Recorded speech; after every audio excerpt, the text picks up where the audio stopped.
Assalamualaikum warahmatullahi wabarakatuh. Perkenalkan, nama saya Usnania dengan NIM 2119025, kelas PAI 3A 2019 dari Fakultas Tarbiyah dan Ilmu Keguruan. Saya merupakan mahasiswi dari IAIN Bukit Tinggi.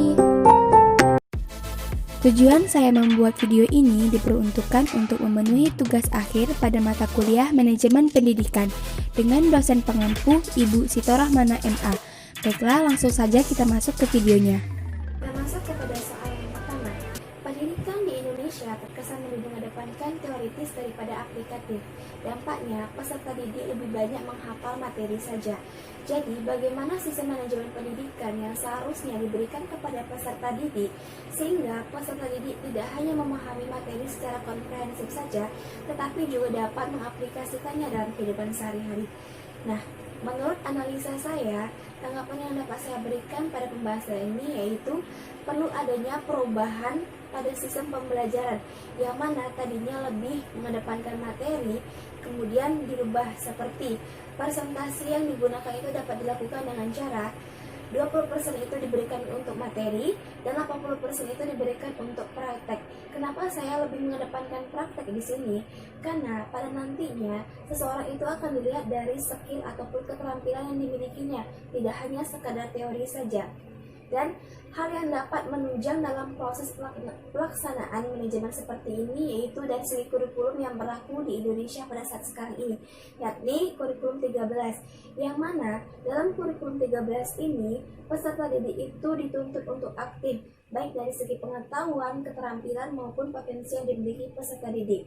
Nah, adapun dalam proses tercapainya sistem manajemen pendidikan seperti ini perlu adanya kerjasama antara pendidik dengan peserta didik, yang mana sistem manajemen seperti ini tidak akan terlaksana dengan baik apabila dilakukan hanya sebelah pihak saja, melainkan harus ada kerjasama antara pendidik dengan peserta didik. Selanjutnya kita masuk ke pertanyaan yang kedua, mengenai kualitas pendidikan di Indonesia yang masih belum merata. Kenapa hal tersebut masih saja terjadi? Menurut saya, di sini ada beberapa faktor yang menyebabkan kualitas pendidikan di Indonesia itu masih belum merata. Yang pertama, kurang perhatiannya pemerintah terhadap kualitas pendidikan dan mutu pendidikan yang ada di Indonesia ini. Kedua, rendahnya efektivitas pendidikan yang ada di Indonesia yang disebabkan kurang adanya tujuan pendidikan sebelum proses pembelajaran itu dilaksanakan. Faktor ketiga berkenaan dengan waktu pelaksanaan pembelajaran yang ada di Indonesia yang sangat berbeda dengan negara lain, yang mana relatif pembelajaran yang ada di Indonesia itu terkesan lebih lama, dan hal tersebut juga tidak membuat negara Indonesia itu unggul daripada negara lain. Dan jika kita amati lebih teliti, banyak sekali peserta didik itu menambah jam pelajaran di lembaga-lembaga pendidikan informal, padahal dia telah menghabiskan banyak waktunya dalam menempuh pendidikan di informal. Hal ini sangatlah tidak efektif. Kemudian dari segi rendahnya mutu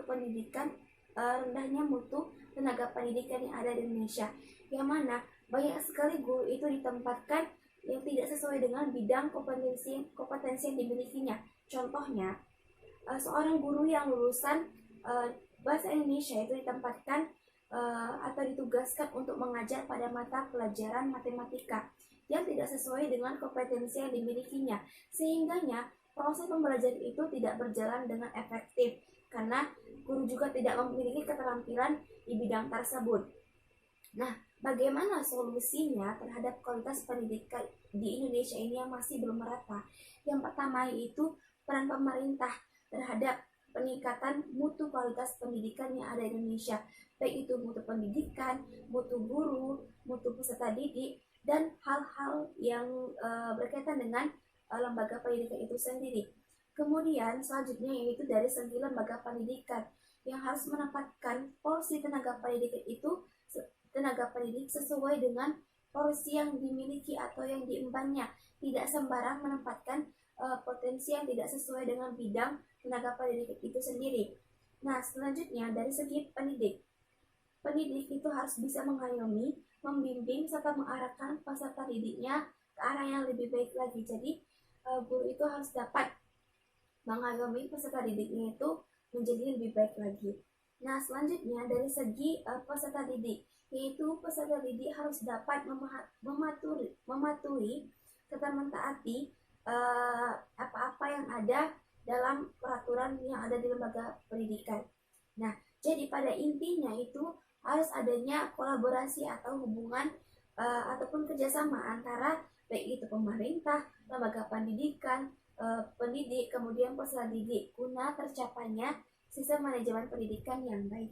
Setelah kita masuk ke soal yang ketiga, mengenai hubungan lembaga pendidikan dengan lembaga masyarakat, sehingga pendidikan di Indonesia ini memiliki peran penting dalam menghasilkan sumber daya manusia yang berkualitas dan kemajuan bangsa ini. Menurut saya, hubungan antara lembaga pendidikan dengan lembaga masyarakat itu tidak bisa dipisahkan antara satu dengan yang lainnya, dan adanya hubungan timbal balik antara keduanya, yang mana bisa kita lihat pada saat sekarang ini bahwasanya watak masyarakat itu ditentukan akan pendidikannya. Nah, maka apabila pendidikan yang dimiliki suatu masyarakat itu tidak baik, maka kualitas sumber daya manusia itu tidak akan baik pula. Begitu juga sebaliknya, apabila semakin tinggi kualitas pendidikan yang dimiliki suatu lembaga masyarakat, maka kualitas sumber daya manusia juga akan semakin baik. Dan jadi pada intinya antara lembaga pendidikan dan lembaga masyarakat itu tidak bisa dipisahkan antara satu dengan yang lainnya. Dan pendidikan juga sangat berpengaruh dalam mengubah cara pandang watak masyarakat. Dan di sini perlu adanya kerjasama antara lembaga pendidikan dengan lembaga masyarakat dalam membentuk suatu kualitas generasi bangsa yang baik ke depannya. Dan sama-sama kita ketahui bahwasanya antara keduanya itu memiliki tanggung jawab terhadap mutu pendidikan yang ada di Indonesia. Baiklah, kita masuk kepada soal nomor 4. Sebagaimana kita ketahui bahwasanya pengaruh kepemimpinan itu dapat memperkuat proses manajemen pendidikan. Hal tersebut tidak terlepas antara visi dan misi yang telah disusun dan dilaksanakan. Dan ada juga sebagian dari seorang pemimpin itu, dia tidak memadukan antara visi dan misinya, tetapi hanya mengandalkan kepemimpinannya saja, tapi juga dapat mewujudkan sistem manajemen pendidikan dengan baik. Nah, bagaimana kita menanggapi hal tersebut? Menurut saya pribadi, baik seorang kepemimpinan tersebut dia mengandalkan visi dan misinya ataupun tidak, itu tergantung kepada tugas amanah ataupun tanggung jawab yang telah diemban ataupun dipikul olehnya. Nah, jadi apabila seorang tersebut mengetahui bahwasannya itu sebagai seorang pemimpin, seorang panutan yang dicontoh oleh orang banyak, tentunya dia harus mampu bertanggung jawab terhadap tugas yang telah dipikul dan diembannya. Nah, jadi pada intinya menurut saya seorang pemimpin itu baik dia mengandalkan visi dan misinya ataupun tidak itu, apabila dia mampu bertanggung jawab, maka proses manajemen pendidikan yang baik itu juga tetap dapat terlaksanakan dengan baik, asalkan dia itu mempunyai tanggung jawab dengan baik terhadap tugas yang telah diembannya. Baiklah, kita masuk kepada soal yang kelima. Dalam situasi pendidikan yang penuh dinamika ini, manajemen pendidikan harus mampu menciptakan serta memberikan layanan secara memuaskan terhadap peserta didik, orang tua maupun masyarakat. Nah, lalu bagaimana dengan kondisi pandemi pada saat sekarang ini yang mengharuskan proses pembelajaran itu dilakukan secara daring. Dan masalah utama itu adalah terdapat pada sinyal serta kuota internet. Dan alhasil peserta didik itu tidak efektif dan maksimal dalam proses pembelajaran. Nah, padahal pemerintah telah mengupayakan dengan seperti memberikan bantuan kuota internet secara gratis. Dan bagaimana kita, terutama saya, menanggapi hal tersebut, dan apa sih kontribusi yang dapat dilakukan supaya pendidikan yang dilakukan pada masa pandemi ini tetap berjalan efektif dan tidak kalah saing dengan kancah lokal, global, dan internasional dan nasional. Nah, baiklah, menurut pendapat saya bahwasanya memang benar pemerintah itu telah memberikan layanan kuota internet secara gratis. Nah, tetapi faktanya di sini pemberian layanan tersebut itu dilakukan belum merata atau tidak menyeluruh, dan terutama juga terdapat kendala yang terdapat itu pada sinyal. Dan contoh kasus yang dapat saya berikan yaitu di daerah saya sendiri, yang mana saya sangat mengalami kesulitan pada proses pembelajaran daring ini, yaitu karena adanya kendala sinyal. Nah, Dalam situasi yang seperti ini, pemerintah tentunya harus mampu mengupayakan dengan cara memperhatikan daerah-daerah terpencil dengan cara memfasilitasi serta mengadakan pembangunan terhadap tower-tower yang ada di daerah-daerah terpencil. Jangan hanya memberikan perhatian terhadap daerah-daerah di perkotaan. Nah, kemudian kontribusi yang dapat dilakukan terhadap pendidikan pada saat pandemi sekarang ini yaitu dengan cara dapat terutama meningkatkan kualitas tenaga pendidik, yaitu bisa dilihat pada saat sekarang ini tenaga ataupun kualitas tenaga pendidik di masa pandemi ini tidak berjalan efektif, yang mana pendidik itu banyak kurang menguasai ilmu teknologi. Nah, oleh karena itu kita perlu mengadakan seperti pelatihan, kemudian menambah wawasan ilmu guru terhadap ilmu dan perkembangan teknologi yang ada, sehingga kita tidak terlalu kalah saing dengan negara-negara lain. Kemudian juga pemerintah harus lebih efektif turun tangan langsung dan memperhatikan daerah-daerah terpencil gitu, karena proses pembelajaran secara daring ini sangat menentukan dari segi sinyal maupun kuota internet.